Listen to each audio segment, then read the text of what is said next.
The old Skyway Bridge. It has stood lifelessly for 11 years. Now, finally, funds have been found to tear the midsection of the old Skyway down, but unfortunately, not enough funds to do so completely. The contract provides for the removal of the elevated roadway and its supporting piers all the way down to 2 feet below the mud line, or the bottom of the bay. All except the 2 main piers, directly on either side of the channel, and therefore the closest to harm's way.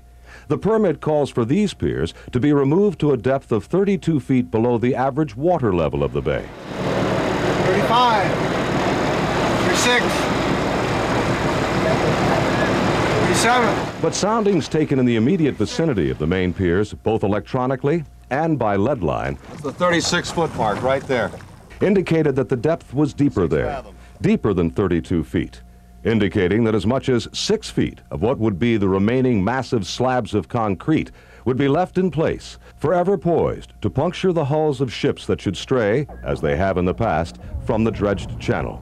In light of what appeared to me to be a dangerous discrepancy, I asked for an explanation from the DOT. That's a financial call. We asked for that permission based upon cost. And certainly there was a consideration, well, you're going to save some money, but if a ship were to hit it, that it could cause damage and cost and so forth. And it's just one of those technical engineering calls. We were granted that permission and we're proceeding with that. So, based purely on financial considerations, the DOT asked for permission to leave these obstacles in place. But they apparently didn't ask the Coast Guard Marine Safety Office, for it came as a surprise to the current CO, Captain Mike Shiro.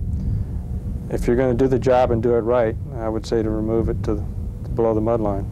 And they apparently didn't make their intentions clear to the Tampa Bay pilots, such as Captain John Timmel, who guide all the ships in and out of the bay. There could only be an oversight on the part of the planners to leave 3 feet of reinforced concrete protruding from the bottom of the bay in the close vicinity where the main ship channel is just unconscionable.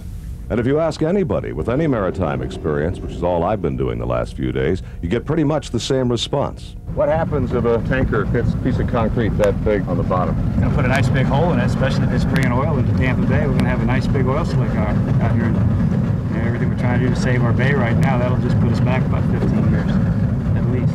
So I asked David Carpenter, the environmental director of the Tampa Port Authority, which is the agency that permitted the bridge removal. He was skeptical of my findings. So just to make absolutely sure, we took a known elevation off the plans of the old bridge, and we went out and dove it. The known elevation was a ledge at a depth of 21 feet. Setting our tape at that point, we started down to the 32-foot level and beyond, 5.5 feet beyond at this point, and we also took soundings in several other locations, many well beyond the 32-foot level. I presented this evidence to David Carpenter yesterday. If there's something protruding from the bottom that can be hit by a vessel, we're certainly going to be concerned with that, and we'll deal with that. And I think what we need to do now, I haven't heard anything from DOT. When we talked last week, you had raised this issue, and I think DOT is going to go out and resurvey the bottom and see what the status is.